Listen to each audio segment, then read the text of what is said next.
What's up, everybody? Got another product review for you. Today I have two rails. They're both flat rails. One's round and one is a square or rectangle, whatever you want to call it.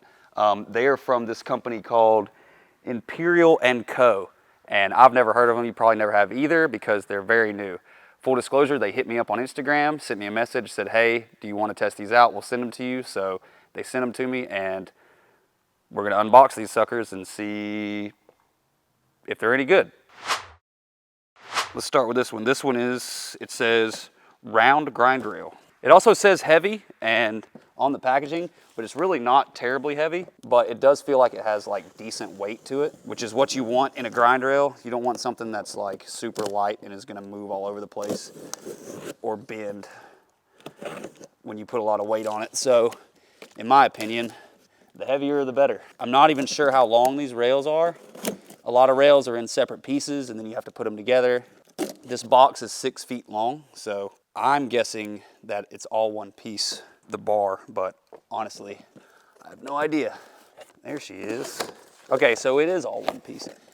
The box said round rail. This is the square rail. I wonder if both boxes say round rail on them. I'll have to look at the other one. Oh, dude, that's wide. I actually really like that.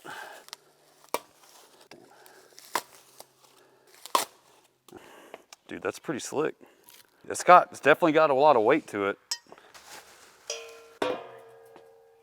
It's about 6 feet, close to it. I think it might be 6 foot, because I'm like 5'8". Imperial and then if you look real close, Co. Imperial Co.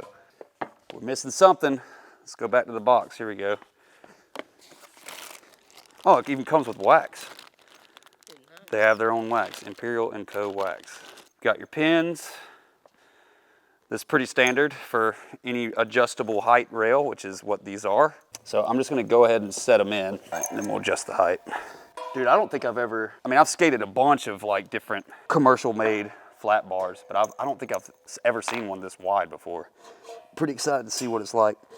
So there's 3 different levels, and I'm just gonna go straight to the highest one, which is not super high.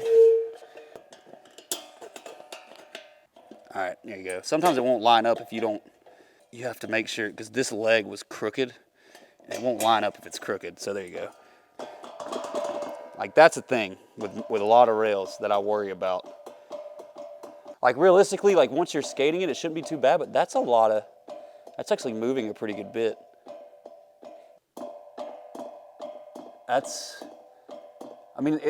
Any rail that's adjustable is gonna have some movement, but that's pretty substantial. I don't know if that's gonna affect the ability to skate, but I don't know. I'm a little worried about that, but we'll see. It does come with, this is always a good thing to see, is having holes so you can bolt it into a surface, which we might have to do here because the surface that we have out here is super, super slick. It's like old bowling alley floors. So I might tack a couple screws, maybe. I don't know if we have any that are short enough because we mostly have just long screws here. But we do have an open concrete area over there, and we'll set it up there first and see if it slides or not. I'm gonna go ahead and open up this one and get it set up as well.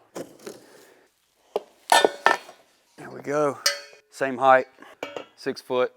Got the logo on there. Let's get this one set up. We're gonna do the highest setting on this one, so right there. There we go. All right. We got a little bit of movement on this one too. I mean, it's not going to go anywhere, but we'll just have to skate it and see if that's going to be a problem. Okay, so another thing that I want to mention that is an immediate positive with these rails. These brackets right here, it's like an extra reinforcement to keep this section from bending. Which can definitely happen, especially if you've got it drilled in to a certain point and you hit it at a hard angle.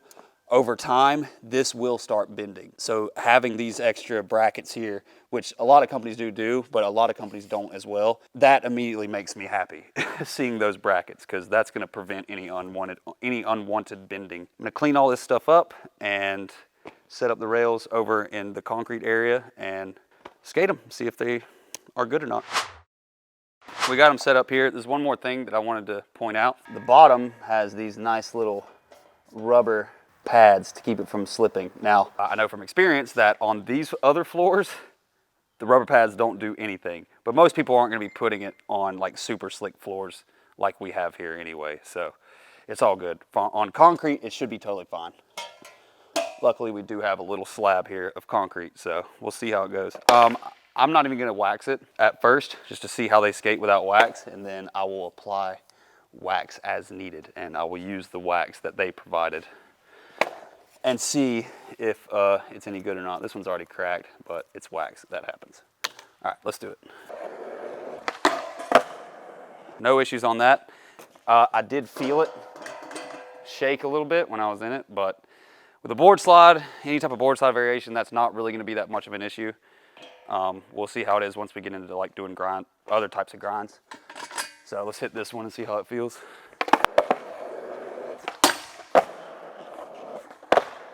It works. It's not bad. It felt totally fine.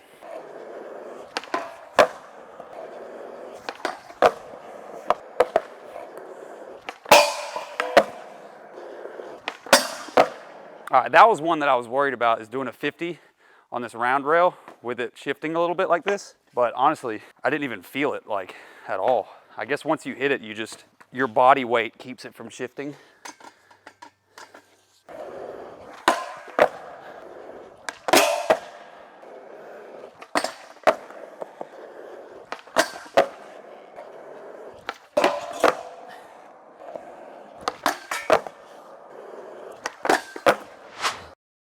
All right, so I got a little session on it, couple of notes. I didn't use any wax right out the gate. They slid perfectly fine, but you will eventually need to use wax because like if you get a close up, you can see that the paint's starting to wear off on it from my board, and it will start sticking a little bit. This paint is gonna wear off, but that's just like any rail. It's gonna wear off a little bit. My grip tape hit it a couple times on that kickflip front board, so it's really rough right here. So you will need wax eventually, and I am gonna wax it up in a little bit. The wobble really isn't that bad. When I first skated them, doing like 50s and board slides and stuff, I couldn't really feel the wobble that much, but the more I skated it, the more I kind of felt it, like especially like half cab boards and stuff. It did tilt a little bit, wobble a little bit, but you really just have to, depends on your angle and how you hit it. If you hit it from the side really hard, you're gonna feel that tilt, and the whole thing will tilt. But that's pretty much to be expected with any rail that's not mounted to the ground. These are fairly wide, so the whole rail itself, typically on most tricks, if you don't slam into it really hard, like I said, it's not going to tilt because these are wide enough, and they're not so wide that they feel like they're getting in the way. So that's definitely totally good, and they're not too thick. So I guess if you were to accidentally hit it, maybe it wouldn't catch too bad. I don't know, but I didn't hit it. So what I want to do now is see if I can mount these on something, because it does have those pre-drilled holes. Now, we don't have any screws with a head that is wide enough for that, but I think I can come up with something creative to get these mounted onto these wood ramps over here, and then I'll do a little session. I'm just gonna do the square rail because I really like square rails. So yeah, let's see if we can get it mounted somewhere. We have these little brackets that have a smaller hole. I don't know where these came from. This should work pretty well. The head of this screw is, we'll put this on here. It should mount in pretty well. Oh yeah. And we're mounted. It's not going anywhere. Still got a little wobble, but we'll just have to deal with it. If you look at it pretty wide here, it looks really low for a handrail. Obviously, this isn't intended to be used as a handrail, it's a flat rail. But you can put it down inclines and stuff like that. That's why the mounting holes are really awesome. This is on its highest setting. It goes up to 14 inches. I think it's like, the lowest is 10.5, and then it goes up to maybe like 12 or something like that, and then up to 14. So this is 14 inches high. It's as high as it goes. So it seems a little low for a handrail, but it's definitely great for beginners learning and stuff like that. So let's do a little session on it. It's definitely sticky. I'm gonna grab some of that wax and wax it up a little bit before I hit it. Now I'm not gonna cake it on here because it is a pretty slick rail anyway. I just wanna get rid of some of that roughness from my grip tape hitting it. A dab will do it. That's all it needs. First tee backboard.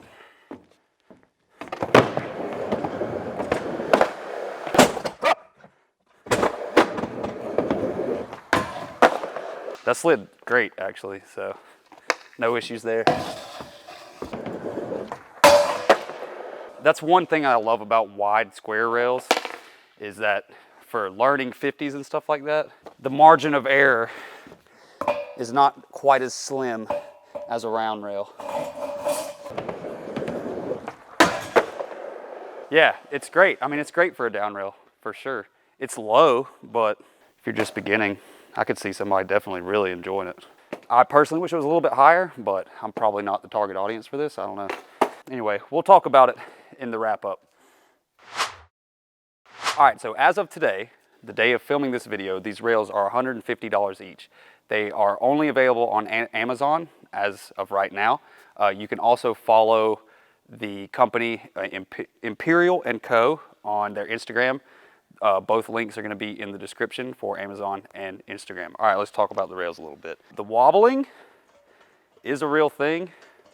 Not super happy about it, but I do know that most rails that have adjustable height, that's kind of something you have to deal with. There's going to be some wobble no matter what. When I was skating them, I didn't really feel it that bad. Maybe on the tricks that I am a little bit less experienced with, like kickflip front board, I think I might have felt it a little bit more just because I'm not as confident in those tricks as others. But when I was doing crooks and board slides and 50s, it wasn't an issue. Right out of the box, they're good to skate. You don't need wax, but you will need wax eventually. But it comes with wax, so that's great. That's one less purchase that you have to make right there. The rail is a little bit short. It's 10.5 inches to 14 inches. 14 for some skaters might seem like it's a little too high, especially if you're gonna be putting it down something, but these are flat bars that aren't created to go down things. So keep that in mind. 10 inches, its lowest setting, is perfect for new skaters or learning new tricks, and then you just adjust it until you get more and more comfortable with each trick. So the legs are awesome. They're thin, they're not too wide. They have the pads underneath, and they have the reinforced brackets to keep the legs from bending. So to compare it to other popular rails, I know that Element just re-released their 6-foot grind rail. I was able to find that priced at both $200 and $140. I haven't looked at the reviews to see how legitimate that $140 price range is, because that seems really low for an Element grind rail, but that's just kind of a good gauge for the price point. So this is right along there in that price point. There are cheaper rails, like if you get to like the $90 range, $80 range, $100 range, those rails are typically like really bad aluminum. I had one a long time ago when I was just first learning to skate, and after a couple of months, I mean, it was trash. It got bent up and everything. These are heavy. They don't feel like, you know, crappy aluminum that's gonna bend over time. I think these are gonna be sturdy and last for a really long time. So I think that it's definitely worth the money. The biggest issue is that there are a lot of rails in this same price range, so that's gonna be up to you to decide. And that's pretty much it. We have more reviews if you wanna check out the link at the end. We've done other products and stuff like that, and we've got more products coming up. So hit the subscribe button and we're good to go.